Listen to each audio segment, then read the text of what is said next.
I pulled my rusted Ford F-150 into a driveway full of luxury SUVs. I was just a retired factory worker in a neighborhood of millionaires, but when I walked to the front door, I saw my 18-year-old grandson curled up on the concrete, blue-lipped and shivering in a blizzard, locked out while his family ate Thanksgiving dinner 10 feet away. I didn't knock. I kicked the deadbolted door off its hinges and walked straight to the head of the table.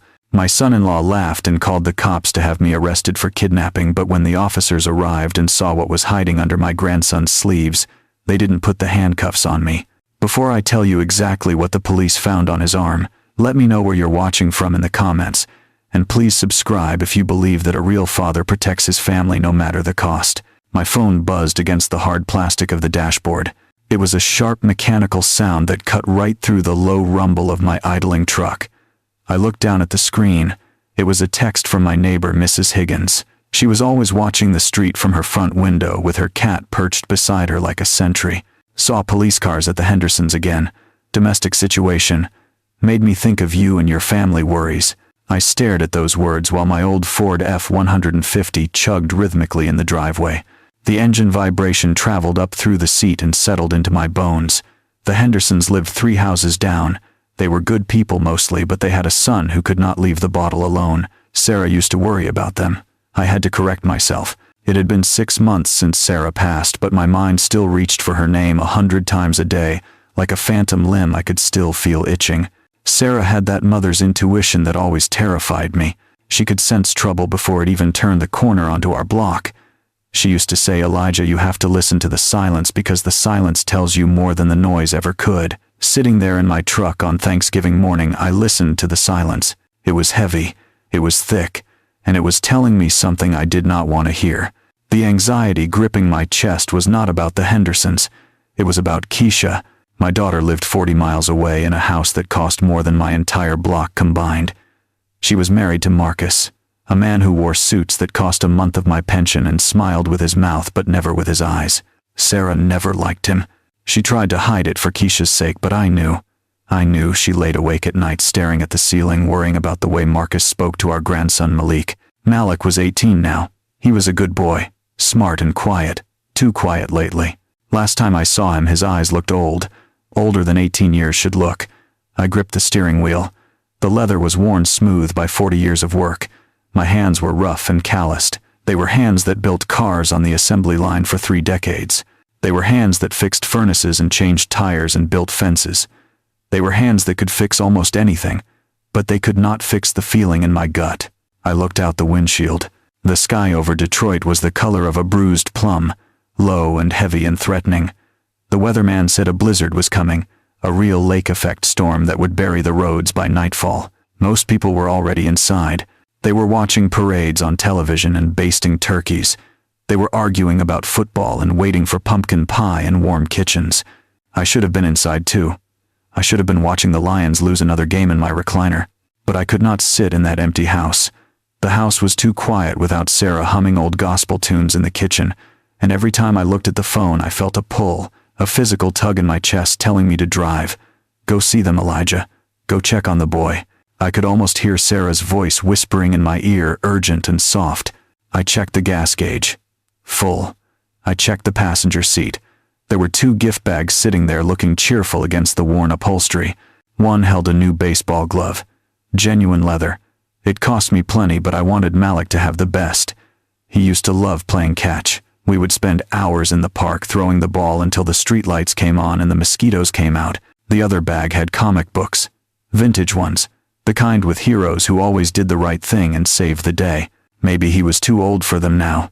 18 was a grown man in some eyes, but to me he was still the little boy who used to run into my arms when I came home from the plant smelling of grease and steel. He was still the boy who cried when he scraped his knee and needed his grandfather to make it better. I hoped he would like them. I hoped Marcus would not make fun of them. Marcus thought comic books were for children. Marcus thought baseball was a waste of time unless it got you a scholarship to an Ivy League school. I shifted the truck into reverse. The transmission clunked loudly, a familiar sound that told me the old girl was ready to work. I backed out onto Miller Street. The first flakes of snow were starting to fall. They were fat and wet. They stuck to the windshield before the wipers could slap them away. I turned the radio dial until I found the Motown station. The Temptations were singing about sunshine on a cloudy day. There was no sunshine today. There were only gray clouds and a cold wind blowing off the river. I merged onto the entrance ramp for the interstate. The highway was mostly empty. Just a few other souls braving the weather to get to families that maybe did not want them there. I was one of them. Marcus made it clear I was tolerated, not welcomed. He called me Pops, but he said it like a slur. He said it like I was a relic from a time he wanted to forget. I tried to push the anger down. I was doing this for Keisha. She was my little girl. She was the best thing Sarah and I ever did. But she had changed since she married Marcus 3 years ago. She had gotten quieter. She shrank when he walked into the room. It broke my heart to see it. Sarah used to tell me to be patient. She said, "Marriage is hard, Elijah, give them time." We gave them 3 years. And in those 3 years the light in Keisha's eyes had dimmed until it was almost gone. The city skyline faded in my rearview mirror. The smoke stacks and the old brick factories disappeared into the gray mist. I was heading toward the suburbs, toward the manicured lawns and the homeowner associations, toward Maple Ridge where the houses were big but the hearts were small. I pressed the gas pedal a little harder. The speedometer crept up to 60. The feeling in my stomach was getting worse. It felt like swallowing a stone. I reached for my phone again. I knew I should not call while driving, but the road was straight and empty. I dialed Keisha's number. I pressed the speaker button. It rang. 1 ring. 2 rings. Usually she picked up on the second ring. She knew it was me. 3 rings. 4 rings. Maybe she was in the kitchen. Maybe the music was too loud. 5 rings. 6 rings. "Hi, this is the Reynolds residence. Please leave a message." Her voice sounded cheerful on the recording. Too cheerful. It sounded like the voice she used when guests were over. The voice that hid the truth. I hung up without leaving a message. She never let it go to voicemail on Thanksgiving. She knew I would be calling to say I was on my way. Something was wrong. I knew it in my bones. I knew it the way my knees knew when it was going to rain.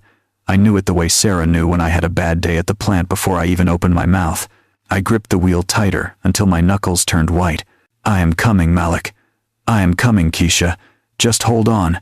The snow swirled around the truck like ghosts trying to hold me back, but I kept driving south into the heart of the storm. The interstate stretched out before the hood of the truck like a long gray ribbon disappearing into the white void. The snow was coming down harder now. It transformed from wet flakes into hard-driving pellets that hissed against the metal. I turned the wiper speed up a notch. The rhythmic thumping became the heartbeat of the drive. Inside the cab, the air was warm, but the empty seat beside me felt colder than the freezing wind outside. The radio station shifted tracks. The opening chords of a Supreme song filled the small space. It was one of Sarah's favorites. She used to sing along while she cooked Sunday dinner, moving her hips by the stove and using a wooden spoon as a microphone. Hearing it now without her harmony made the cabin feel incredibly small. It felt like the silence was pressing in from all sides, trying to smother the music. My eyes drifted to the passenger seat again. The 2 gift bags sat there, oblivious to the storm. I reached over and touched the bag with the baseball glove. The leather smelled rich and earthy even through the wrapping. It was a Rawlings catcher mitt, just like the one I had when I was semi-pro back in the day. I wondered if Malik would even put it on. 18 was a strange age. It was that twilight time between being a boy who wants to play catch and a man who thinks he is too busy for games. I remembered him at 10 years old. He was all knees and elbows running bases in the vacant lot down the street. He used to laugh with his whole body, throwing his head back and letting the joy spill out. I had not seen that laugh in years, not since Keisha married Marcus. Now Malik was quiet. He was careful. He walked around that big house like he was afraid of breaking the air itself. The comic books in the second bag were a gamble too. Vintage Spider-Man issues from the 70s. He used to read them by flashlight under his covers. I hoped the boy who loved heroes was still in there somewhere beneath the layers of silence he had built for protection. Red taillights bloomed ahead in the swirling white. Traffic was slowing down.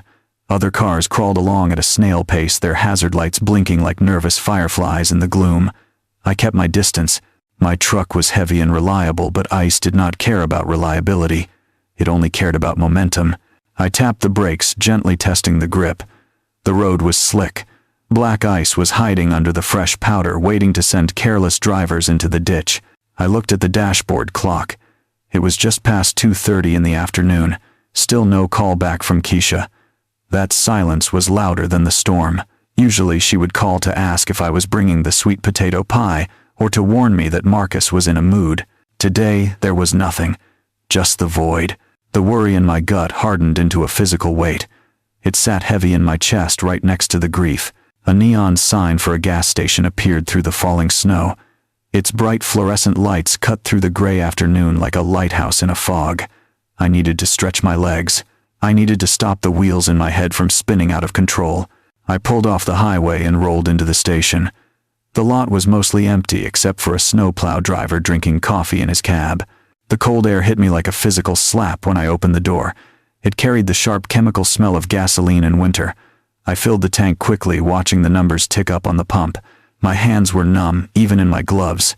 I went inside the small convenience store.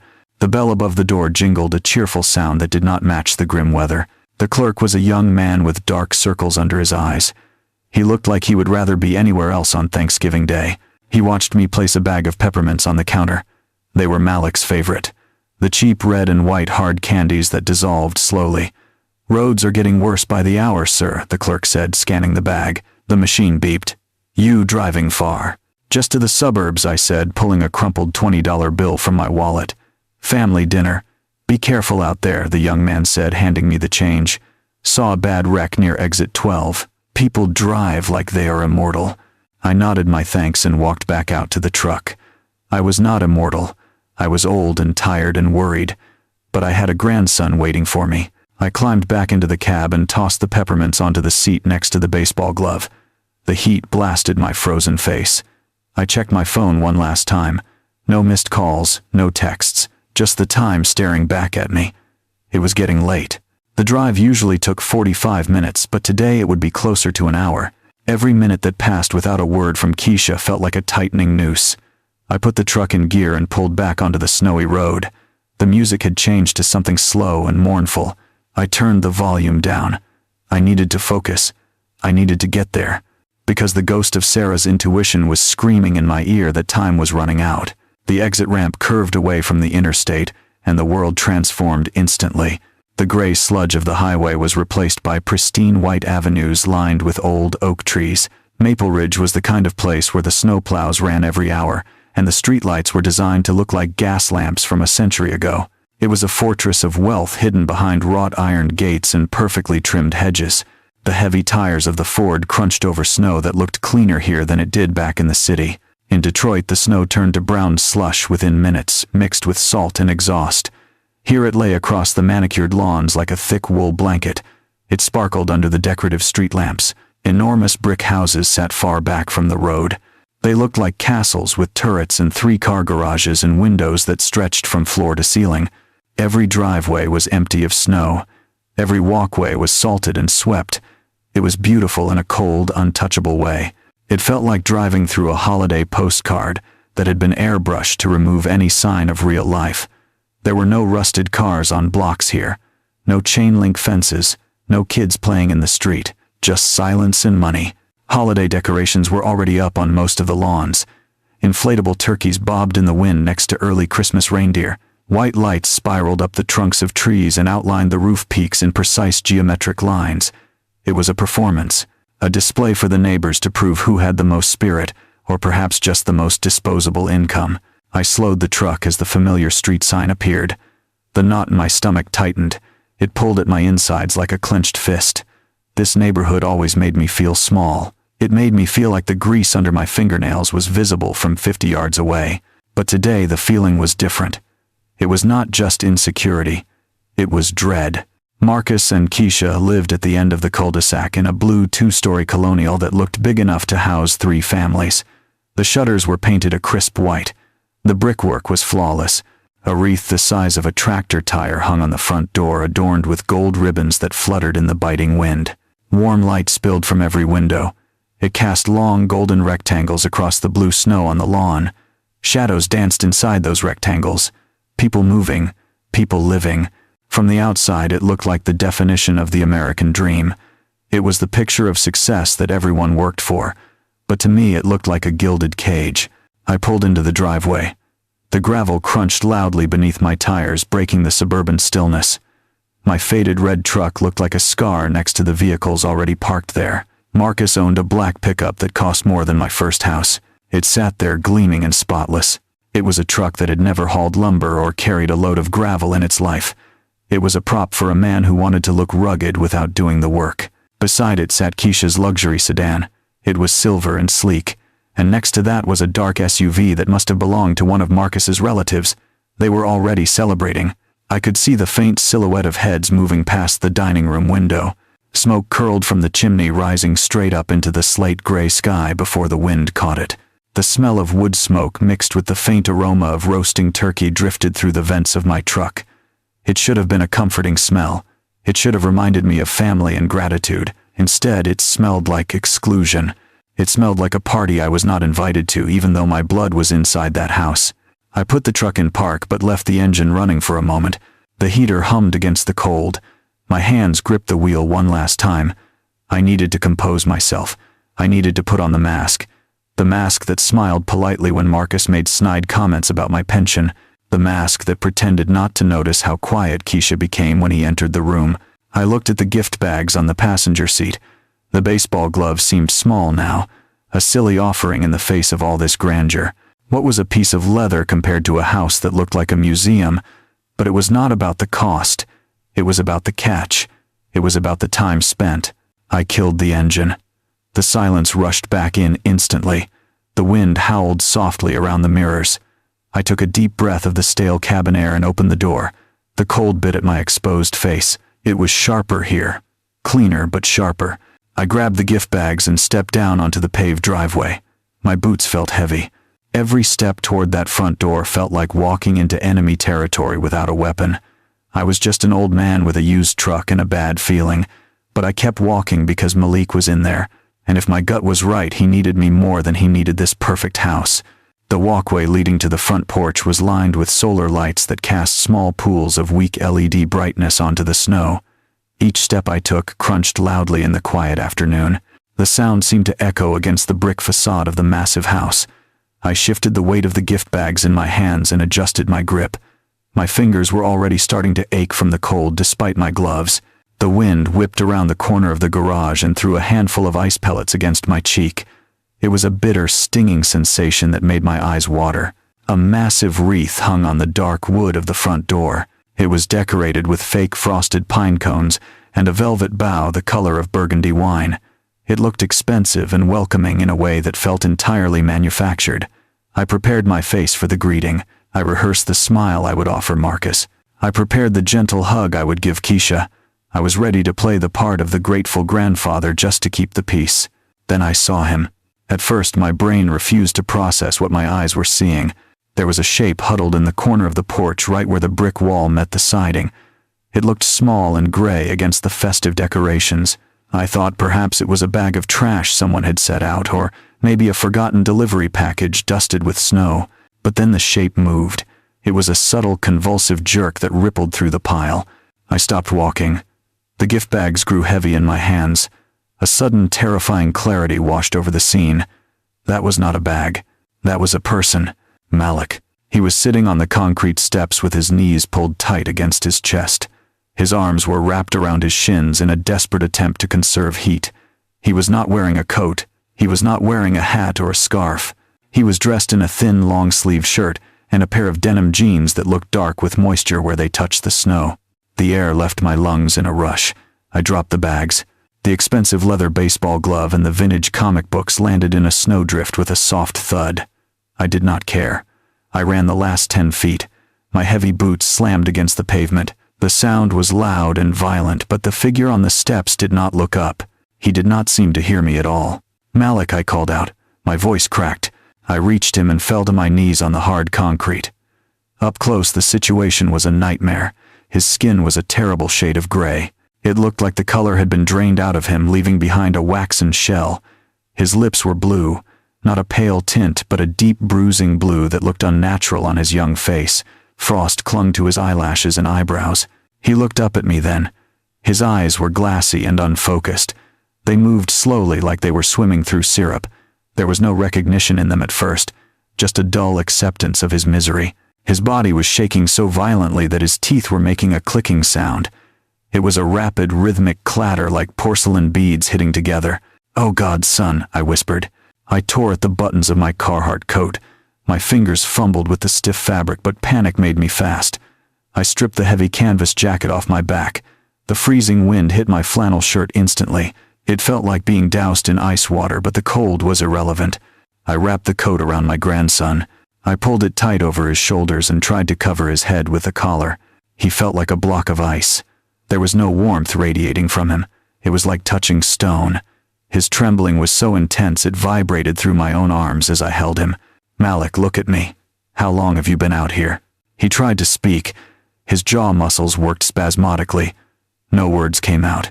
Just a strangled, whimpering sound that tore my heart in two. He leaned into the warmth of the coat, burying his face in the fleece lining. He smelled like cold air and fear. I helped him stand up. His legs were stiff. He stumbled and nearly collapsed back onto the concrete. I caught him. I held his weight against my side. "We have to get you inside," I said, guiding him toward the door. "We have to get you warm right now." I reached for the handle of the front door. The brass was freezing under my hand. I turned the latch. It did not move. I frowned and twisted it harder. It was locked. A wave of confusion washed over me, followed immediately by a surge of pure, molten rage. I leaned my ear against the heavy wood. Through the thick door I could hear sounds. There was music playing, soft jazz piano, smooth and sophisticated. I heard the clink of silverware against china, and then I heard laughter. It was a woman's laugh, light and airy. It sounded like Keisha. They were in there. They were warm. They were eating turkey and drinking wine and laughing while their son froze to death 10 feet away on the other side of a locked door. This was not an accident.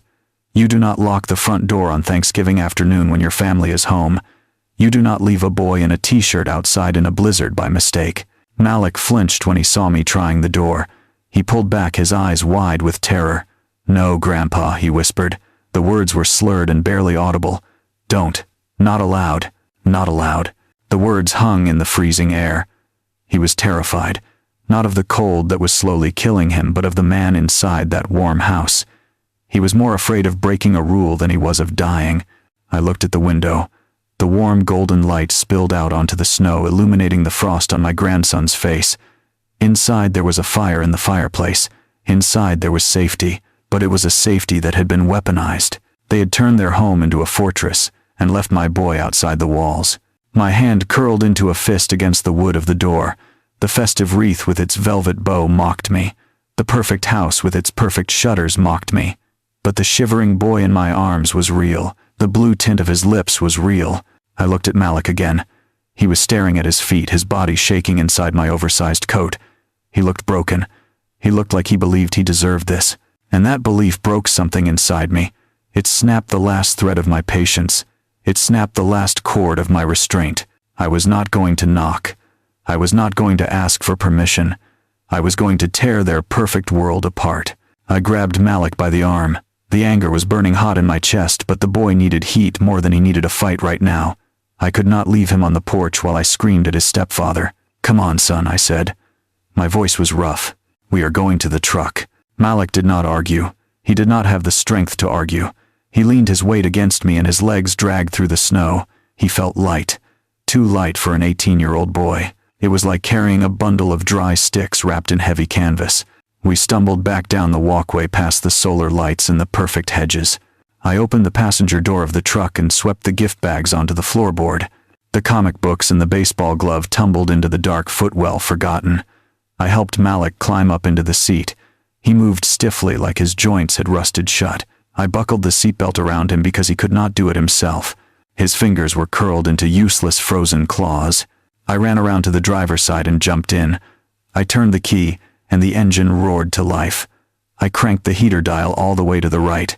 Maximum heat, maximum fan. The vents blasted hot air into the cab.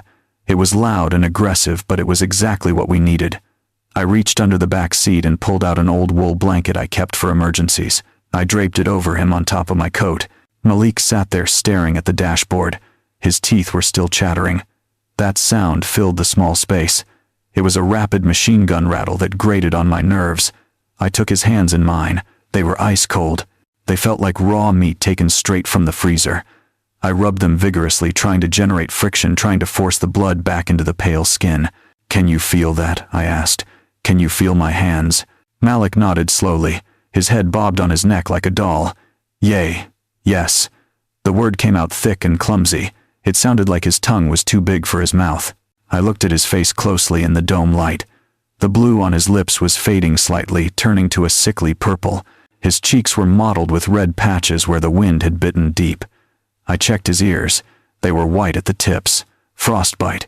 It was mild maybe, but it was there. My heart hammered against my ribs. This was not just cold. This was dangerous. This was the kind of exposure that killed people who got lost in the woods. But Malik was not lost in the woods. He was sitting 10 yards from a fireplace. I kept rubbing his hands, chafing the skin until it turned pink. I watched his eyes. They were starting to focus again. The glassy look was receding, replaced by pain as the feeling returned to his extremities. "It hurts," he whispered. A tear leaked out of the corner of his eye and tracked through the frost on his cheek. "I know, son," I said softly. "That is good. Pain means the nerves are waking up. Just breathe." Seeing him like this, so vulnerable and broken, triggered a memory I had pushed down deep. It was from July. We had gone fishing at Lake Erie, just the two of us. It was a hot day, the sun beating down on the water until it looked like diamonds. Malik had taken off his shirt to catch some sun. I remembered staring at his arm. There were marks on his bicep, 3 dark ovals in a row. They looked like fingertips, fingerprints from a hand that had squeezed too hard. I had asked him about it. I remembered the way he looked away, the way he pulled his shirt back on quickly. "I fell off my bike," he had said. "I fell off my bike." It was a lie. I knew it was a lie even then. But I wanted to believe it. I wanted to believe that my daughter was happy. I wanted to believe that Marcus was just strict, not cruel. So I let it go. I looked at the water and talked about bass fishing, and I let the lie stand. Now, sitting in the truck with the heater blasting hot air into my face, I felt the weight of that silence. I had failed him. I had seen the signs, and I had looked away because looking was too hard. I rubbed his hands harder, channeling my guilt into the motion. I was not going to look away this time. I was going to look right at the ugly truth until it burned my eyes. Malik let out a long, shuddering breath. The chattering of his teeth slowed down. The color was creeping back into his face, replacing the gray mask of hypothermia with the flushed look of returning circulation.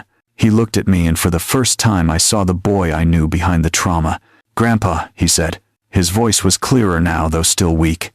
"You shouldn't be here. He will be angry." "Let him be angry," I said. My voice was steady, but inside I was vibrating with rage. "Let him be furious." I checked his hands one last time. They were warm now. His grip strength was returning.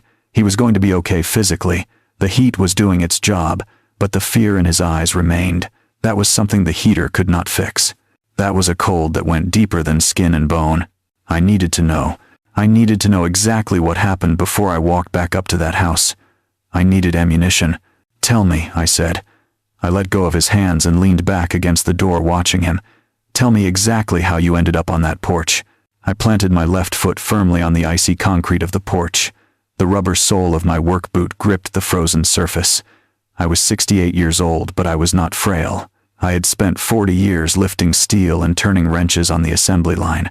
My body was built from hard labor and long shifts. It knew how to generate force. I took a deep breath and let the freezing air fill my lungs one last time. It tasted like iron and resolve. I focused my eyes on the white-painted wood just below the deadbolt. That was the weak point. That was where the metal tongue bit into the soft pine of the frame. I did not hesitate. I did not count to 3. I simply unleashed every ounce of rage I had been suppressing for the last 3 years. I drove my right heel into the door with a primal shout. The sound was explosive. It sounded like a gunshot cracking through the quiet suburban afternoon. Wood splintered with a sharp tearing noise that echoed off the brick walls. The frame gave way instantly. The heavy door flew inward, swinging violently on its hinges until it smashed against the interior wall of the foyer. A picture frame fell from the wall inside and shattered on the floor. The barrier was gone. I lowered my foot and stood in the open doorway. The rush of air that hit me was nauseatingly warm. It carried the rich, savory scent of roasted turkey and sage stuffing. It smelled like wine and expensive candles. It smelled like a sanctuary. But it was a sanctuary built on cruelty. I heard a car door slam behind me. I turned my head slightly. Malik was scrambling up the icy walkway. He was clutching the wool blanket around his shoulders and slipping on the snow in his haste. He had disobeyed me. He had left the safety of the truck. But when I saw the look on his face, I understood. He was terrified for me. He thought Marcus was going to hurt me. He was rushing into the lion's den to protect his grandfather. "Grandpa, wait," he gasped as he reached the porch. He stood beside me in the broken doorway. We were a pair of ghosts haunting the feast. An old man in a flannel shirt breathing hard and a shivering boy wrapped in a gray blanket. The snow swirled around our feet and drifted into the pristine hallway. It melted on the polished hardwood floor, leaving dark, muddy puddles that spread like ink. I stepped over the threshold. My heavy boots made a dull thudding sound on the expensive wood. I did not care about the mess. I did not care about the draft I was letting in. I walked straight down the hallway toward the archway that led to the dining room. The house was open concept. From the foyer I could see everything. The dining room was bathed in the warm glow of a crystal chandelier. The table was set with a white tablecloth that looked like it had been ironed on the table. Silverware gleamed in the light. Crystal wine glasses sparkled. It looked like a page torn out of a holiday magazine. There were 6 people sitting at the table. Marcus sat at the head facing the hallway. He was holding a carving knife and a large serving fork poised over a golden brown turkey that looked absolutely perfect. Keisha sat to his right holding a bowl of mashed potatoes. Maya, my 10-year-old granddaughter, sat across from her. There were 2 other adults I recognized vaguely as Marcus's cousins. They were all frozen. The crash of the door had stopped time. Their hands were suspended in mid-air. Their mouths were slightly open. They stared at the hallway with wide, bewildered eyes. The soft jazz piano music was still playing from hidden speakers. It rippled through the room, indifferent to the violence that had just occurred. The cheerful melody made the silence of the people feel heavy and suffocating. They looked at me. Then their eyes slid to the boy standing next to me. They looked at Malik shivering in the draft that was currently sucking the heat out of their perfect home. I saw the confusion on the guests' faces. They did not understand why a frozen teenager was standing in the hallway. But then I looked at Marcus. There was no confusion in his eyes. There was only shock, followed quickly by a darkening recognition. He lowered the carving knife slowly. The blade clicked against the china platter. The sound was sharp and final. I took another step into the room. I felt like a giant. I felt like the storm itself had followed me inside. I looked at the food. I looked at the wine. I looked at the warmth, and then I looked at my daughter. Keisha had gone pale. The bowl of potatoes in her hands was trembling. She looked from me to Malik, and I saw the shame wash over her face. It was a red flush that started at her neck and rose to her hairline. She knew exactly what this looked like because she knew exactly what she had allowed to happen. The wind from the open door whistled down the hallway. It caused the candle flames on the table to flicker wildly, dancing like nervous spirits. The napkin on Maya's lap fluttered to the floor. I did not yell at first. I did not scream. I just stood there, dripping melting snow onto their Persian rug, and let them look at us. I let them see the contrast. I let them see the brutality of their comfort. The centerpiece of the table was a masterpiece of culinary deception. It was a turkey so golden and perfectly roasted it looked like it belonged in a commercial. The skin was tight and glazed with butter. Steam rose from the sliced breast meat in delicate ribbons that curled toward the crystal chandelier. This was the replacement bird. This was the $20 solution to the problem that was currently freezing to death on the front porch. I stared at that bird. I stared at the mounds of fluffy white mashed potatoes and the boat of rich brown gravy. I saw the cranberry sauce shimmering in a cut glass bowl. I saw the green bean casserole topped with crispy onions. It was a feast fit for royalty. It was a celebration of abundance and gratitude. And every single bite of it was a lie. The silence stretched out until it felt like a rubber band about to snap. The only sound was the wind hissing through the broken door frame behind me, and the soft clatter of a silver fork hitting a china plate. Maya, my 10-year-old granddaughter, had dropped her utensil. She stared at me with wide, frightened eyes. Her mouth was open slightly, a piece of roll sitting on her tongue. Keisha was the first to move. Her hand spasmed. The heavy silver serving spoon she was holding slipped from her fingers. It hit the table with a wet slap. Brown gravy splattered across the pristine white tablecloth. It bloomed like a dark flower on fresh snow. The stain spread quickly, ruining the perfection of the setting. "Dad," she whispered. Her voice was thin and trembling. It sounded like the voice of a child caught stealing from the cookie jar. "Dad, what are you doing here? How did you get in?" She was worried about how I got in. She was looking at the snow melting off my boots onto her floor. She was looking at the splintered wood visible down the hall. She was not looking at her son. She was not looking at the boy wrapped in a blanket shaking beside me. "Have you completely lost your minds?" My voice boomed through the high-ceilinged room. It came from deep in my chest, a roar of pure paternal fury that I did not know I still possessed. It bounced off the walls and rattled the wine glasses. The guests, the two cousins sitting on the left side of the table, flinched. They were men in expensive sweaters holding glasses of red wine. They looked confused. They looked from me to Marcus, waiting for a cue on how to react. They did not know what was happening. To them, I was just a crazy old man interrupting their dinner. I raised my hand and pointed a finger at the table. It was shaking not from age but from the effort it took not to walk over there and flip the table over. "You are sitting here stuffing your faces," I shouted. "You are drinking wine and listening to jazz, and you left him out there to die." I grabbed Malik by the shoulder and pulled him forward. I wanted them to see him. I wanted them to see the gray skin. I wanted them to see the blue lips. "Look at him," I roared. "Look at your son, Keisha." Keisha flinched as if I had slapped her. She shrank back in her chair, trying to make herself small. She looked at Malik then. She really looked at him. And for a second I saw the horror break through her denial. She saw the hypothermia. She saw the suffering. Her hand went to her mouth to stifle a sob. But Marcus did not look at Malik. Marcus looked at me. He placed the carving knife down on the platter very slowly. He placed the serving fork next to it. He wiped his hands on his napkin with deliberate, precise movements. He was not afraid. He was annoyed. He looked like a CEO dealing with an unruly employee. He pushed his chair back. The legs scraped loudly against the hardwood floor. He stood up. He was a tall man, broad-shouldered and fit. He spent hours in the gym sculpting a body that looked powerful in a suit. He towered over the table. "Who gave you permission to enter my house?" he asked. His voice was calm. It was terrifyingly calm. It was the voice of a man who believed he was untouchable. He did not acknowledge the cold air rushing in. He did not acknowledge the boy. He only acknowledged the breach of his property rights. "This is private property," Marcus said, stepping away from the table. "You are trespassing, Elijah. You just broke down my front door. I could shoot you right now and the law would be on my side." He walked around the head of the table, moving toward us. He moved with a predator's grace. He puffed his chest out slightly, trying to occupy more space, trying to intimidate me with his size and his wealth. "Private property," I spat the words back at him. "You want to talk about property? You treated this boy like he was garbage you put out on the curb."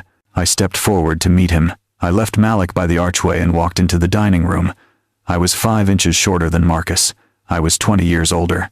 But I had spent my life bending steel. I had spent my life lifting heavy things. I was dense with muscle that did not come from a gym. "You nearly killed him," I said, my voice dropping to a low growl. "You locked him out in a blizzard for 4 hours. Over a bird, Marcus. Over a damn turkey." Marcus stopped a few feet away from me. He crossed his arms over his chest. He looked down his nose at me with a sneer of absolute contempt. "He ruined our holiday," Marcus said. "He was careless. He needed to learn a lesson about responsibility." "A lesson?" I asked incredulously. I looked back at the table. I looked at the feast. I looked at the wine. "Is this the lesson? That you can feast while he freezes? That he is not part of this family?" "He is not my son," Marcus said coldly. "He is a guest in my house, and guests follow rules. If he cannot follow simple instructions, then he can suffer the consequences. He is 18 years old. He is a man. Men take responsibility for their actions." I felt the blood pounding in my ears. The arrogance was suffocating. He truly believed he was right. He believed that torture was a valid parenting technique. He believed that because he paid the mortgage, he owned the people inside the walls. "And you," I said, turning to look at the guests. The two cousins looked uncomfortable now. They stared at their plates. They swirled their wine. They knew something was wrong, but they were too cowardly to speak up. They were eating the food paid for by the tyrant, so they kept their mouths shut. "You are eating the food of a man who abuses children," I told them. "I hope it chokes you." Marcus took another step toward me. His face was starting to flush red. The calm facade was cracking. He did not like being challenged in front of an audience. He did not like his authority being questioned in his own dining room. "Get out," Marcus hissed. Take the boy and get out before I call the police and have you arrested for breaking and entering." I laughed. It was a dry, harsh sound that had no humor in it. "Call them," I said. "Please call them, Marcus. I want you to call them, because when they get here I am going to show them my grandson's hands. I am going to show them his ears. And then I am going to tell them that you locked the door." Marcus froze. His eyes darted to the broken door frame visible in the hall. He realized suddenly that the lock was the evidence.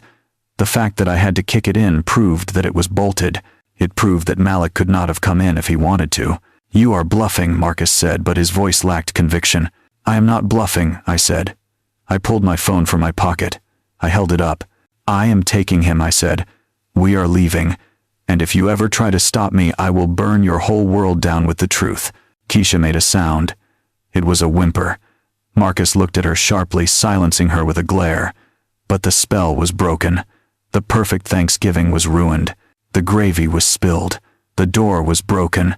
And the monster at the head of the table had been exposed. I turned my back on him.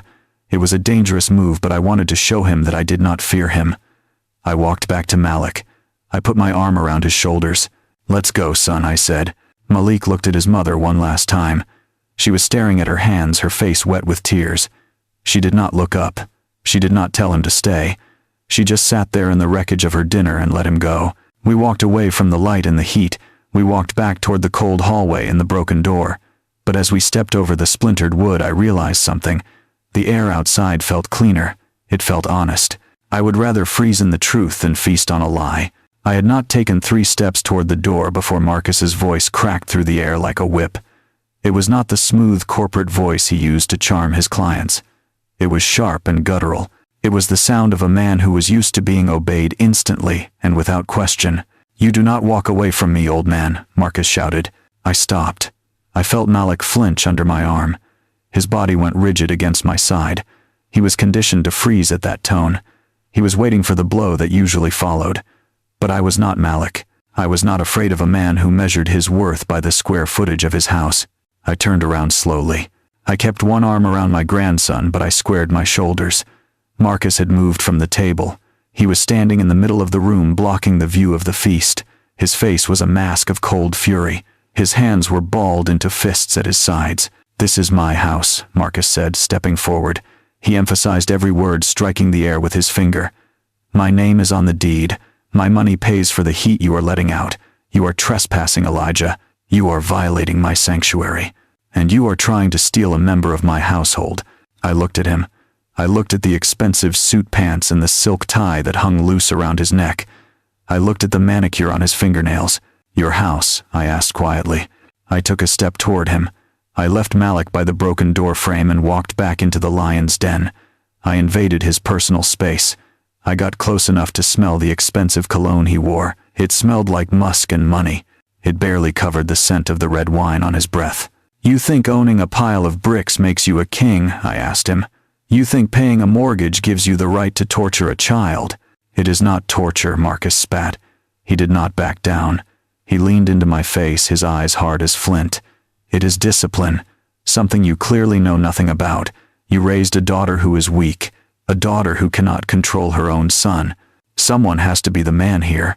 Someone has to teach this boy how the real world works." I felt the heat rising in my neck. "The real world. The real world is cold, Marcus," I said, my voice trembling with restraint.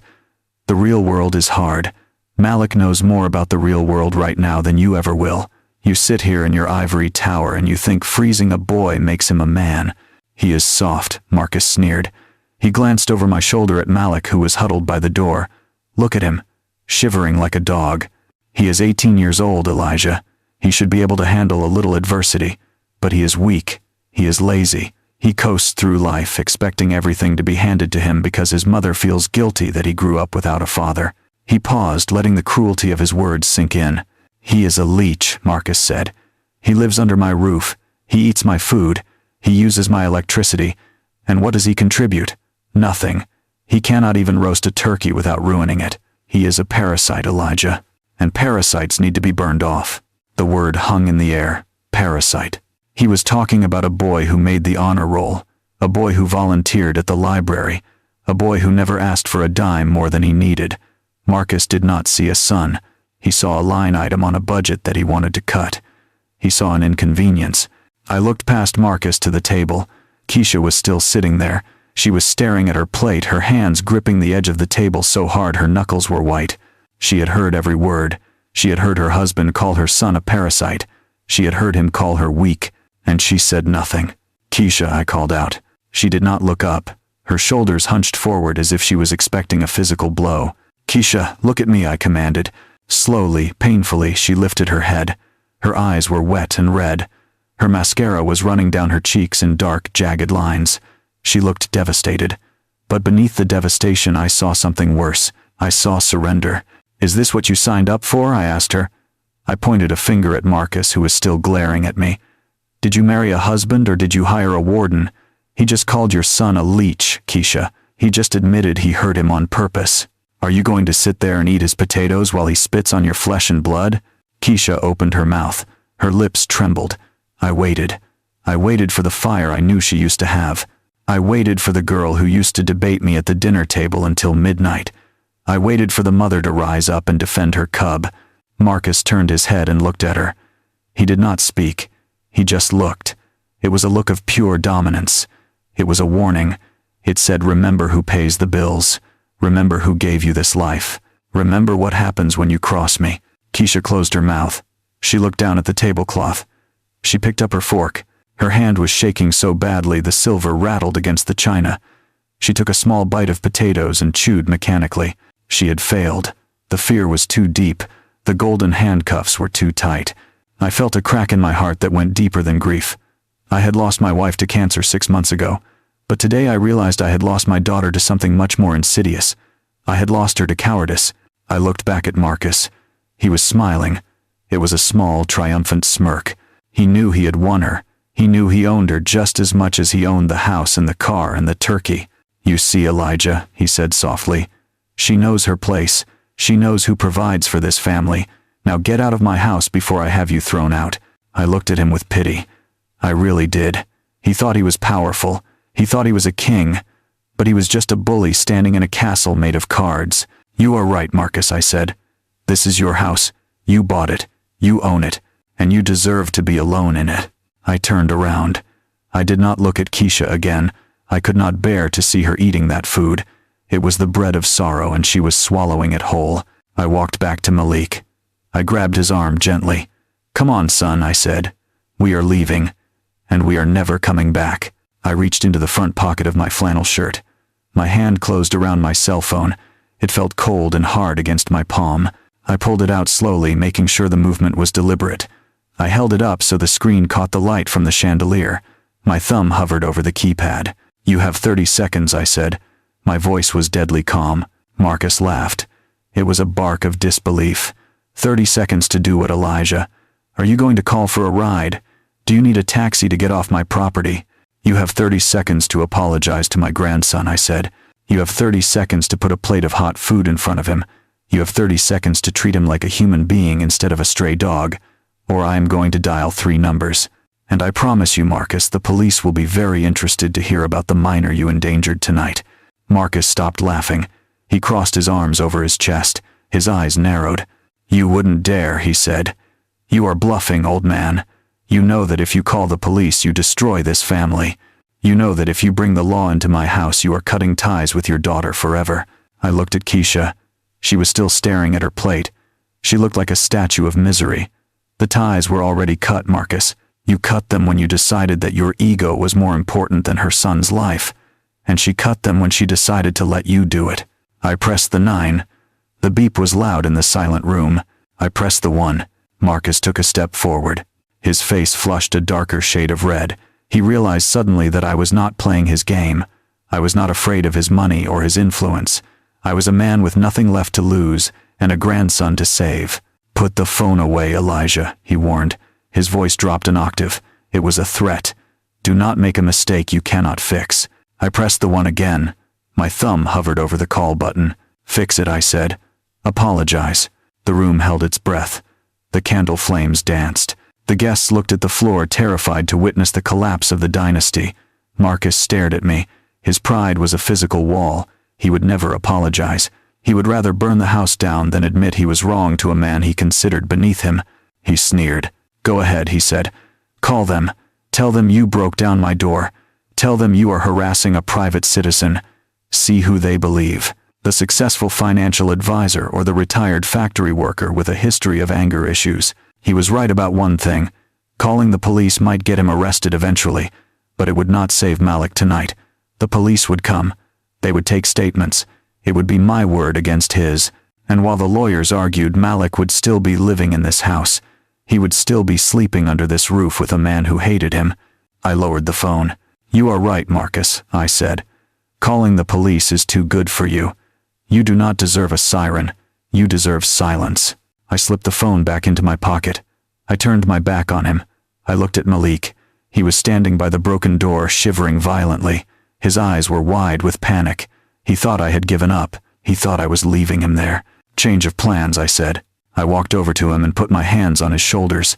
I looked deep into his eyes. "Go upstairs," I said. "Get your bag. Pack your clothes. Pack your books. We are leaving." Malik blinked. "Leaving," he whispered. "But where will I go?" "You are coming home with me," I said. Marcus roared. He lunged forward, grabbing the back of a chair. "You cannot take him," he shouted. "He lives here. He is a resident of this house. You cannot just walk in here and kidnap him." "Kidnap him?" I asked, turning my head. "He is 18 years old, Marcus. He is a legal adult. He can go wherever he wants, and he certainly does not want to stay in a house where the price of admission is hypothermia." I pushed Malik gently toward the stairs. "Go, son. Do not stop for anything." Malik scrambled toward the staircase. He moved with the desperate speed of a prisoner who sees the gate open. I followed him, placing my body between him and Marcus. I was the rear guard. I dared Marcus to try and get past me. I dared him to lay a hand on me. We walked up the wide, carpeted stairs. The house was massive. The hallway on the second floor seemed to stretch on for miles. It was lined with portraits of Marcus and Keisha, photos of them on vacation in Paris, photos of them skiing in Aspen. There were no photos of Malik. It was as if he did not exist in the family history. Malik led me to the end of the hall, to the furthest corner of the house. He opened a white door and we stepped inside. I stopped in the doorway. My breath caught in my throat. The rest of the house was a palace. It was filled with plush furniture and expensive art. It was warm and inviting, but this room was a cell. It was tiny. It was barely big enough for the single twin bed pushed against the wall. The mattress was thin and sagging. There was no headboard. There was a small cheap dresser that looked like it had been pulled from a dumpster. The walls were bare white. No posters. No photos. No personality. The air in the room was freezing. I looked at the window. It was an old single-pane window that rattled in the wind. There was ice forming on the inside of the glass. I looked at the floor. The vent was closed. Someone had screwed it shut. "This is where you sleep?" I asked, my voice hollow. Malik nodded. He was already pulling a duffel bag from under the bed. He was throwing clothes into it blindly. Shirts, socks, underwear. He moved with frantic energy, terrified that Marcus would come through the door and stop him. "Wilbur says the guest rooms are for guests," he said, his voice shaking. "He says I don't need a view. He says heat is expensive." My heart broke all over again. I looked at the desk in the corner. It was a card table, a folding card table. On it sat a stack of heavy textbooks. Physics, calculus, engineering. This boy was trying to build a future in a room designed to crush his spirit. "Take everything," I said. I stepped into the room and started grabbing books. I piled them into his arms. I grabbed the pillow from his bed. It was flat and hard. I grabbed it anyway. I did not want to leave anything of him in this place. "We are not coming back, Malik. Not for a toothbrush. Not for a pencil. Pack it all." Malik zipped the bag. His hands were shaking so hard he missed the track twice. He looked at me. His eyes were filled with tears. "Grandpa," he said, "Mom isn't coming, is she?" I looked at the empty hallway. I listened for the sound of footsteps on the stairs. I listened for Keisha's voice calling out to her son. There was only silence. "No, son," I said softly. I put my hand on his head. "She isn't coming, but we are going, and that is what matters." We walked back down the long hallway past the portraits of a happy couple that did not exist. Malik carried his duffel bag clutched tight to his chest like a shield. I walked behind him, keeping my body positioned to block any sudden movements from below. The house was quiet now except for the heavy thud of our boots on the plush carpet runners. The jazz music had finally stopped, leaving a silence that felt sharp and brittle. Marcus was waiting for us at the bottom of the stairs. He stood with his legs spread wide and his arms crossed over his chest. He looked like a bouncer guarding a nightclub instead of a father figure saying goodbye. His face was a mask of controlled rage, but I could see the vein pulsing in his temple. He was vibrating with the energy of a man who had lost control of his domain. "You are making a huge mistake, Elijah," Marcus said, his voice low and dangerous. "You walk out that door with him, and I will have you arrested for kidnapping by midnight. I have the best lawyers in the city. I will bury you in legal fees until you lose that little shack you call a home." I did not stop walking. I kept one hand on Malik's shoulder, urging him forward. I looked Marcus dead in the eye as we reached the bottom step. "Go ahead and call them," I said calmly. "Tell the police you want to press charges, but make sure you tell them about the hypothermia too. Make sure you tell them you kept a minor outside in 5-degree weather without a coat. My lawyer might be a public defender, Marcus, but child endangerment is a crime that even your money cannot fix." Marcus flinched. He knew I was right. He stepped aside not because he wanted to, but because he had no other card to play. He watched us pass with a look of pure venom. Keisha was standing by the archway to the dining room. She was holding a napkin to her mouth. Her eyes were swollen and red. She looked at Malik with a desperate, pleading expression. She took a step toward him, her hand reaching out as if to touch his arm. "Malik," she whispered. "Baby, please do not do this. This is your home. We can work this out. We can talk about it tomorrow when everyone has calmed down." Malik stopped. He looked at his mother. He looked at the woman who had raised him alone for 15 years before she met Marcus. He looked at the woman who used to sing him to sleep and bandage his scrapes. "If you loved me, Mom," he said, his voice cracking under the weight of the truth. "If you really loved me, you would not have let him close that door." Keisha let out a sob that sounded like something breaking. She covered her face with her hands. She had no answer. There was no answer. The truth hung in the air between them, heavy and absolute. She had chosen her comfort over his safety, and now she had to live with the empty space where her son used to be. We walked past her. We walked past the ruined dinner and the shocked guests. We stepped over the splintered wood of the door frame and walked out into the swirling snow. The cold air hit us instantly. It bit at our faces and stung our eyes. But it felt different now. An hour ago, this cold was a prison. Now it felt like freedom. It felt clean. It washed away the scent of expensive cologne and roasted turkey. I opened the passenger door of my truck and tossed Malik's bag onto the floorboard. I helped him climb inside. He was still shaking, but I think it was from adrenaline now more than the cold. I slammed the door shut, sealing him inside the warm cab. I walked around to the driver's side. I looked back at the house one last time. Through the large front window I could see them. Marcus was standing in the foyer yelling at Keisha. Keisha was slumped against the wall, weeping. The perfect family portrait had been slashed down the middle. I climbed into the driver's seat and put the truck in gear. The tires spun for a second on the slick driveway before catching traction. I backed out onto the street without looking at the house again. I straightened the wheel and pressed the gas. The snow was falling harder, now covering our tracks. I kept my eyes on the road, but I checked the rear-view mirror every few seconds. I half expected to see Marcus's black truck roaring up behind us, headlights flashing in the gloom. I expected him to chase us down to reclaim his property, but the street behind us remained empty. There were only the white flakes dancing in the red glow of my taillights. We were alone. We were moving. We were escaping. The tension inside the cab was thick. My heart was hammering against my ribs. I had just kicked down a door and stolen a boy. I had crossed a line that could never be uncrossed. But as I looked over at Malik, who was staring out the window with a look of profound relief on his face, I knew I would do it again. I would kick down 1,000 doors to keep him safe. The tires of the Ford F-150 hummed a steady rhythm against the salt-streaked asphalt of I-75, a low vibration that seemed to massage the tension right out of the cab. Detroit rose up in the distance, a cluster of gray silhouettes against the snowy sky, and for the first time in hours, Elijah felt his grip on the steering wheel loosen. He checked the rearview mirror again, his eyes narrowing as he scanned the headlights behind them, but the aggressive grille of Marcus's SUV was nowhere to be seen. They were alone. The only sound was the whir of the heater blasting hot air into the cabin and the shallow, shaky breathing of the boy beside him. "You okay over there?" Elijah asked. his voice low and rumbling like the engine itself. Malik sat with his knees pulled up to his chest, buried deep in the oversized Carhartt coat that smelled like grease and peppermint. He didn't answer immediately, just staring out the window as the manicured lawns of the suburbs gave way to the tighter, grittier streets of the city.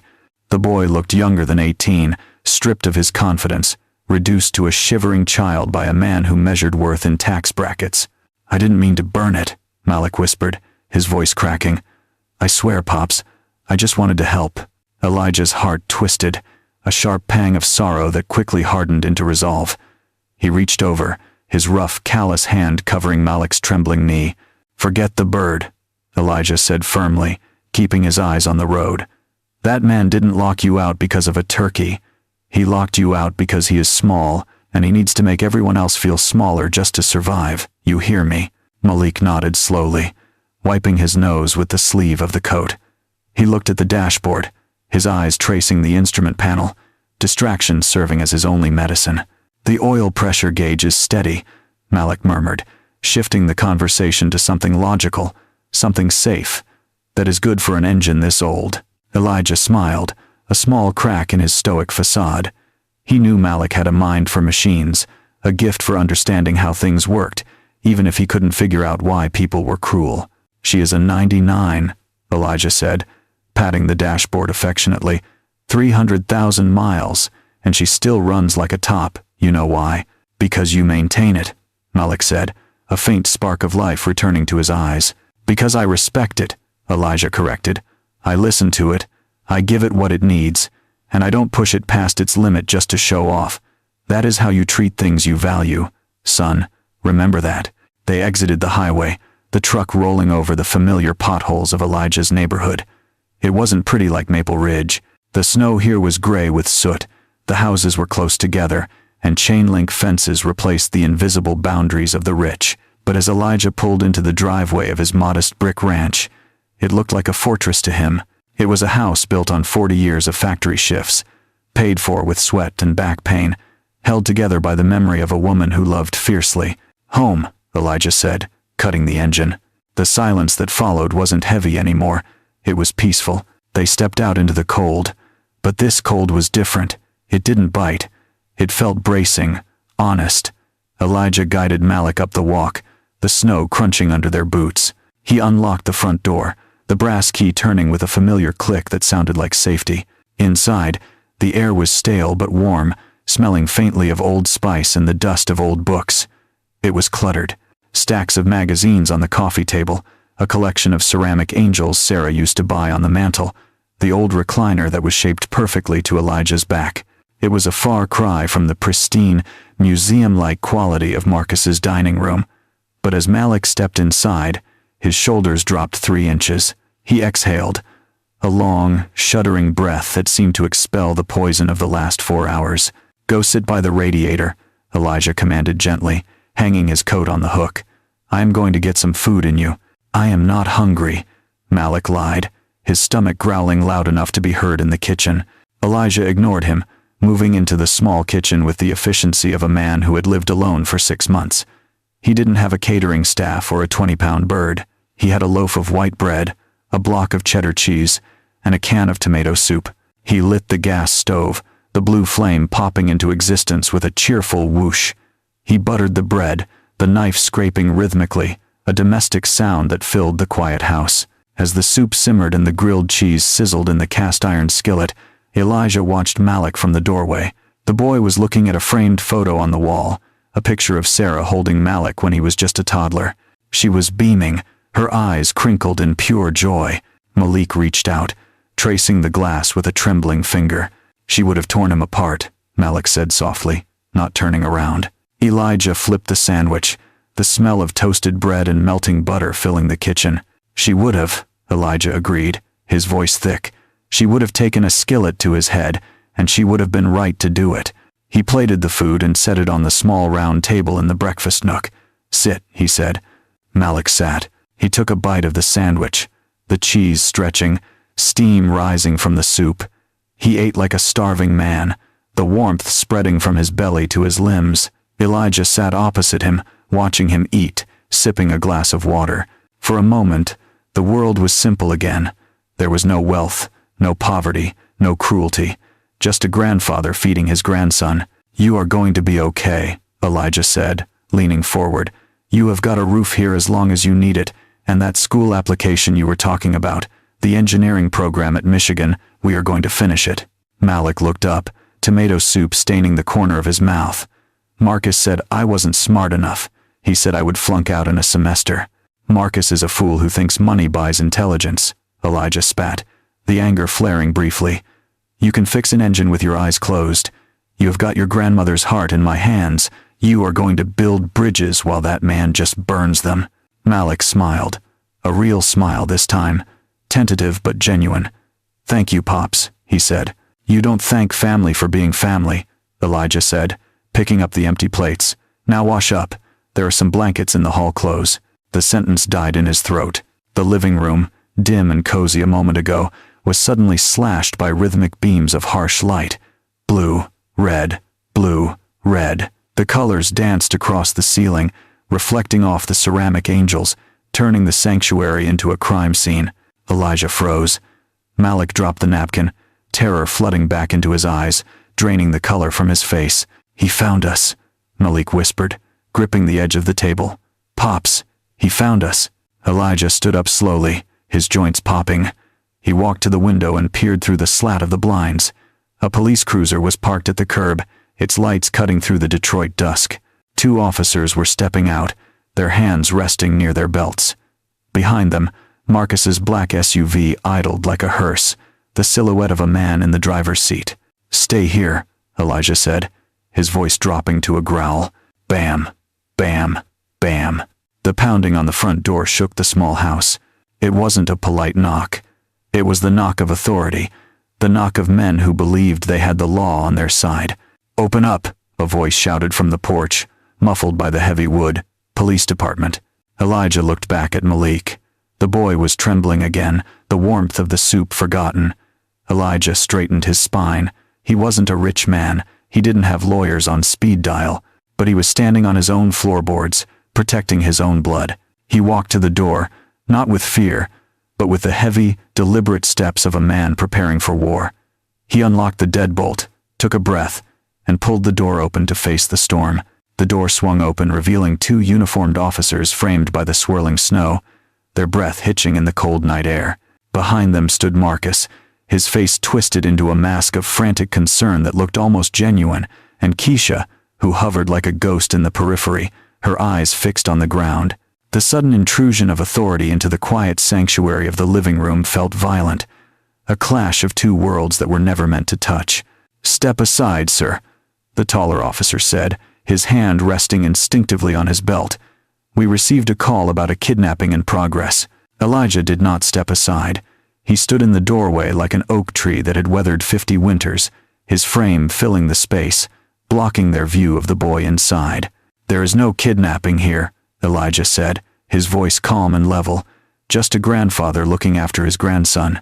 Marcus pushed past the officers, forcing his way into the warmth of the hallway, bringing the smell of expensive cologne and cold air with him. "He is lying," Marcus shouted, pointing an accusing finger at Elijah. "He is senile. He came to my home and took my son by force. Look at him. He is confused. He doesn't know what he is doing." The performance was impressive. Marcus had pitched his voice perfectly, balancing the outrage of a violated father with the pity of a man dealing with an elderly relative. He looked at the officers, his eyes wide and pleading. "My father-in-law has been struggling since my mother-in-law passed," Marcus said, lowering his voice to a conspiratorial whisper. "He has episodes. He gets aggressive. We were just having a family dinner, and he snapped." Elijah felt the heat rise in his neck, but he didn't shout. He knew that shouting would only validate Marcus's lie. A black man shouting at the police in Detroit rarely ended well, and Elijah had too much to lose to make a mistake now. "Officer," Elijah said, looking directly at the older cop, "check the boy." The officers exchanged a glance. The tension in the room was thick enough to choke on. The older officer, whose name tag read Sergeant Miller, stepped forward, his eyes scanning the cluttered but cozy living room until they landed on Malik. The boy was still sitting at the small kitchen table, the half-eaten grilled cheese sandwich in front of him, his hands wrapped tightly around a mug of warm water. He looked small, terrified, and undeniably fragile. Miller signaled to his partner, a younger officer with a notepad. "Separate them," Miller commanded. "I will talk to the father and the homeowner. You get a statement from the kid." Marcus opened his mouth to protest, likely to insist that he be the one to comfort Malik. But Miller held up a hand. "Step into the kitchen, sir," Miller said, his tone leaving no room for argument. Marcus huffed, adjusting his cashmere scarf, and strutted into the kitchen as if he were doing them a favor. Elijah followed, his eyes briefly meeting Keisha's. She was standing by the door, shivering, hugging herself. She looked at Elijah, and for a split second, the mask slipped, and he saw the terrified little girl she used to be, but she said nothing. In the living room, the younger officer pulled a chair out and sat opposite Malik. The officer was young, maybe only a few years older than Malik himself, and his demeanor was softer, less accusatory. "Hey there," the officer said gently. "My name is Officer Davis. You want to tell me what happened tonight?" Malik looked toward the kitchen, where he could hear the low rumble of Marcus's voice. He could hear the lies being spun, the smooth, corporate explanation that painted him as a delinquent and Elijah as a lunatic. The fear gripped his throat, the old conditioning kicking in. The rule was simple. What happens in the house stays in the house. I went for a ride," Malik stammered, his eyes darting to the floor. Officer Davis leaned in closer, dropping his voice. "Look at me, son," he said. Malik looked up. "I see the frost on your eyebrows," Davis said, tapping his own forehead. "And I see that you are shaking. Now your dad in there says you ran away and your grandpa snatched you. But looking at you right now, you don't look like a kid who was kidnapped. You look like a kid who was rescued." The word hung in the air. Rescued. It cracked something open inside Malik. He looked down at his hands, the hands that Elijah had rubbed warmth back into just 20 minutes ago. He thought about the turkey skin. He thought about the 3 hours on the concrete. He thought about the way Marcus had looked at him through the window, sipping wine while Malik froze. "He locked me out," Malik whispered. Davis didn't flinch. He just clicked his pen. "Go on." "He told me to check the turkey," Malik said, his voice gaining a little strength. "I forgot the timer. The skin burned a little bit. He said I ruined the family image. He took my coat, he pushed me out the back door, and he locked the deadbolt." Davis wrote quickly, his face hardening. "How long were you out there?" "Since 11 this morning," Malik said, "until Pops came at 3. Officer Davis stopped writing. He looked at the boy's clothes, the thin t-shirt, the jeans that were still damp at the hem. "Did you try to get back in?" Davis asked. "I knocked for an hour," Malik said, a tear slipping down his cheek. "Then I just sat down. I got so cold I stopped shivering. I thought I was going to just go to sleep on the steps." Davis looked at Malik's hands again. "Can I see your arms?" he asked softly. Malik hesitated. The bruises weren't from today. They were from last week, from when he hadn't cleaned the garage fast enough. But Elijah had said the truth was the only weapon they had left. Malik slowly rolled up the sleeve of the oversized flannel shirt Elijah had given him. The officer's eyes widened slightly. On the boy's forearm were 3 distinct, finger-shaped bruises, dark purple and yellow, the undeniable signature of a hand squeezing too hard. "He does that when he is teaching me a lesson," Malik said, his voice trembling but clear. "He calls it discipline. He says nobody will believe me because he is a community leader, and I am just a screw-up." Officer Davis closed his notebook. The gentle look was gone, replaced by a cold, professional focus. He stood up, his hand resting near his radio. He looked at Malik with a new respect. "You did good, son," Davis said. "You did real good." In the kitchen, Marcus was mid-sentence, explaining to Sergeant Miller how Elijah didn't have the financial means to care for a child, how the environment was unsafe. "He is living in squalor," Marcus said, gesturing vaguely at the clean but dated kitchen. "Look at this place. It is depressing. My son needs structure. He needs—" Officer Davis walked into the kitchen. He didn't look at Marcus. He walked straight to Sergeant Miller and whispered something in his ear. Miller's expression shifted. The skepticism that had been directed at Elijah vanished, replaced by a steel-eyed glare fixed squarely on Marcus. The atmosphere in the room pivoted instantly. It was no longer a dispute. It was an investigation. "Mr. Washington," Sergeant Miller said, his voice dropping an octave, I need you to step away from the homeowner. Marcus blinked, sensing the shift but not understanding it.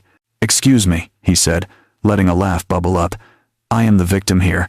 I am trying to get my son back from this. Sit down, Miller barked, the command echoing off the linoleum.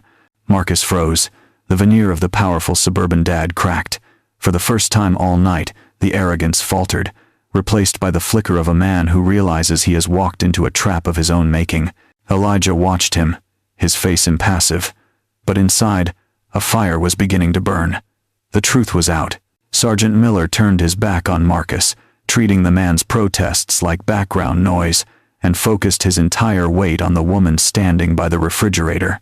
Keisha was trembling, her arms wrapped tight around her waist as if she were trying to physically hold herself together. Miller stepped closer, not aggressively, but with a solemn gravity that demanded the truth. Mrs.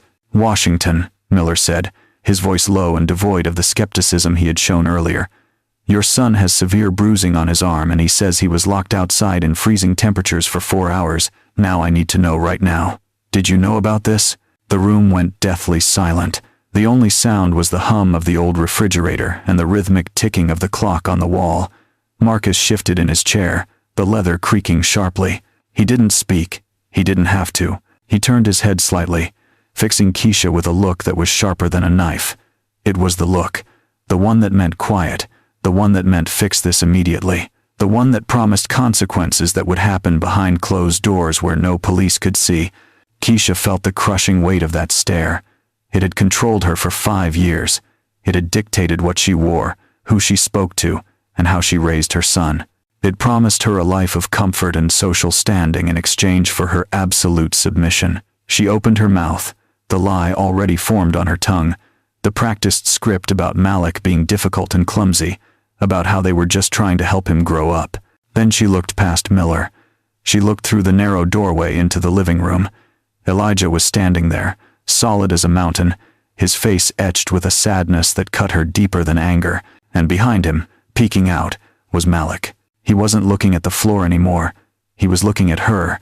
His eyes weren't angry. They were just waiting. He was waiting to see if he still had a mother, or if he just had Marcus's wife. He was waiting to see if she was the woman who used to sing him to sleep, or the stranger who watched him freeze through a window. Something inside Keisha, something she thought had been suffocated years ago under layers of fear and expensive fabric, snapped. It was a painful, tearing sensation in her chest, but it felt like air.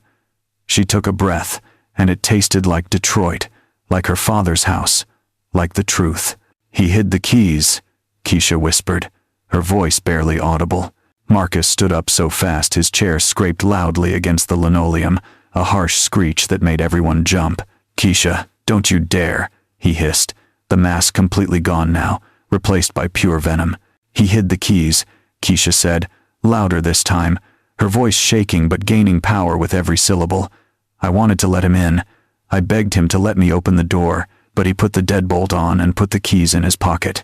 She is hysterical, Marcus shouted, waving his hands dismissively at the officers. She is off her meds. She doesn't know what she is saying. Don't listen to her. I am not crazy, Keisha screamed, the tears finally spilling over. Hot and fast. I am terrified. I am terrified of you, Marcus. I am tired of watching you hurt my son because you are too weak to be a real father. She looked at Sergeant Miller, the floodgates open, the secrets pouring out like blood from a wound. He hits him, she sobbed, pointing a shaking finger at her husband. He grabbed his arm last week because Malik didn't clean the garage fast enough, and he told me if I ever told anyone he would leave us on the street with nothing. He said he would ruin us. Miller didn't need to hear another word. The professional detachment evaporated, replaced by the hard edge of enforcement. He turned to Marcus, his face hard as stone. Marcus Washington, Miller said, reaching for his belt. Stand up and put your hands behind your back. You can't do this, Marcus stammered, backing away until he hit the counter, his eyes darting around for an exit that didn't exist. Do you know who I am? I know the district attorney. I will have your badges for this. I will sue this entire department. Turn around, Miller barked, grabbing Marcus's wrist and spinning him around with practiced efficiency. The sound of the handcuffs ratcheting shut was the loudest sound in the world. It was the sound of a spell breaking. Marcus struggled, his face purple with rage, but Officer Davis was there now too, helping to secure him. They marched him toward the door, past the woman he had silenced and the old man he had underestimated. "You are making a huge mistake," Marcus screamed, spitting the words out as they dragged him into the hallway. "You will have nothing, Keisha. Do you hear me? I will cancel the cards. I will lock the accounts. You will be back in the gutter with your loser father." Elijah stepped into the hallway as they passed. He didn't gloat. He didn't smile. He just looked Marcus in the eye with a calm, terrifying intensity. "Get him out of my house," Elijah said quietly. The officers hauled Marcus out into the snow, his threats fading into the night air as the cruiser door slammed shut. The heavy front door of the ranch house clicked closed, sealing out the cold, the blue lights, and the man who had tried to freeze their hearts. For a long moment, nobody moved. The silence that followed wasn't empty. It was heavy, vibrating with the shock of what had just happened. Keisha stood in the middle of the kitchen, her chest heaving, her hands trembling violently. She looked at her father. She looked at her son. She had lost her house, her car, and her status in the span of 10 minutes. But as she looked at Malik, who was slowly walking toward her, she realized she had kept the only thing that actually mattered. Keisha sank to the floor, her legs finally giving way under the crushing weight of the night. She buried her face in her hands, sobbing with a rawness that shook her entire frame. The elegant coat she wore, a symbol of the life she had just destroyed, pooled around her like a discarded costume. She wasn't the poised suburban wife anymore. She was just a mother who had almost lost her child. Malik didn't wait. He crossed the kitchen in 2 long strides and knelt on the hard linoleum. He didn't demand an explanation. He didn't scream about the cold or the betrayal. He just wrapped his arms around her shoulders and held her tight. The boy who had been freezing on a porch an hour ago was now the warmest thing in the room. "I am so sorry," Keisha wept, her voice muffled against his flannel shirt. "I was so scared, Malik. I am so sorry." "I know, Ma," Malik whispered, resting his chin on her head. "I know." Elijah watched them from the hallway. His chest felt tight, but for the first time in 6 months, it wasn't from grief. It was from relief. He walked over to them, his boots heavy on the floor, and placed a large, calloused hand on Keisha's head. "You are home now," Elijah said softly, his voice rumbling like distant thunder. "We heal together. That is what we do." The weeks that followed were not easy, but they were real. The silence of the big house in the suburbs was replaced by the constant, chaotic noise of 3 generations living under one small roof. The threats Marcus had screamed about financial ruin turned out to be hollow. Elijah's house was paid for. His pension was steady. They didn't need the country club memberships or the leased luxury SUVs to survive. They realized that the golden handcuffs Marcus had used to control them were just painted brass. Keisha stopped straightening her hair every morning. She traded the high heels for sneakers and got a job at the neighborhood library, rediscovering a quiet confidence she thought had died years ago. Malik slept on the pull-out couch in the living room, but he slept soundly, without fear of a locked door or a harsh word. The house was crowded, cluttered, and loud, but the air was clean. Every meal they ate at the small kitchen table tasted like freedom. The shadow of the man who had tried to shrink them was fading, washed away by the simple, undeniable power of being safe. Spring arrived in Detroit not with a whisper but with a glorious thaw that turned the gray slush into vibrant green grass. The air smelled of wet earth and possibility. On a Saturday afternoon in late April, Elijah sat on the front porch swing, the wood creaking a familiar rhythm as he watched Malik bent over the open hood of the Ford F-150. The boy wasn't just checking the oil anymore. He was replacing the alternator, his hands moving with a confident precision that made Elijah smile. There was grease on Malik's cheek and a calmness in his spirit that had been absent back in November. The mail carrier walked up the drive, waving a thick white envelope in the air like a flag of surrender. Malik wiped his hands on a rag and took it. He didn't open it immediately. He looked at the return address, the University of Michigan College of Engineering. He looked up at the porch where his mother stood behind the screen door, holding her breath. "Open it," Elijah called out, leaning forward on the swing. Malik tore the strip off the top. He pulled out the packet. He read the first line, then he read it again. He didn't scream. He just let out a long, shaky breath and looked at Elijah. "I got in," Malik said, his voice quiet with awe. "Full ride. Pops." Keisha burst through the screen door, nearly knocking the boy over with a hug that was fierce and full of pride. She was crying, but these were the good tears, the kind that wash away the dust of hard years. Elijah didn't get up. He just nodded, a lump forming in his throat. He looked at the truck, then at the boy, and he knew that the cycle was broken. The chain of abuse and control that Marcus had tried to forge was shattered, replaced by a legacy of hard work and honest love. That evening, as the sun dipped below the skyline, painting the clouds in shades of purple and orange, Malik brought out the old acoustic guitar. It had belonged to Sarah. It had gathered dust in the attic for years, too painful to touch. But tonight, it felt right. Malik sat on the steps, tuning the strings, his ear turned toward the instrument with the same focus he gave an engine. He began to play. It wasn't perfect, but it was beautiful. The chords floated out into the cool evening air, mixing with the sounds of the city. Keisha sat on the swing beside her father, her head resting on his shoulder. Elijah closed his eyes. For a moment, he could almost smell Sarah's perfume. He could almost hear her humming along. He realized then that he hadn't just saved a boy from the cold, he had saved a future. He had protected the music. Marcus had a big empty house and a bank account full of leverage, but he was alone. Elijah had a creaky porch, an old truck, and a family that knew the sound of his heart. He looked at his grandson, playing a song of freedom under the Detroit stars, and he knew he was the richest man in the world. We often confuse a house with a home, believing that expensive furniture and manicured lawns are the markers of a successful life. But as we saw, a mansion can be the coldest place on earth if the hearts inside are frozen by control and ego. True wealth isn't measured by the size of your Thanksgiving table, but by the safety and love shared around it. Real strength isn't about making others feel small to boost your own pride. It is about having the courage to break down doors when your family needs you. Never trade your dignity for comfort, because the price is always too high. If you believe that family is worth fighting for, hit that like button and subscribe for more stories about real justice.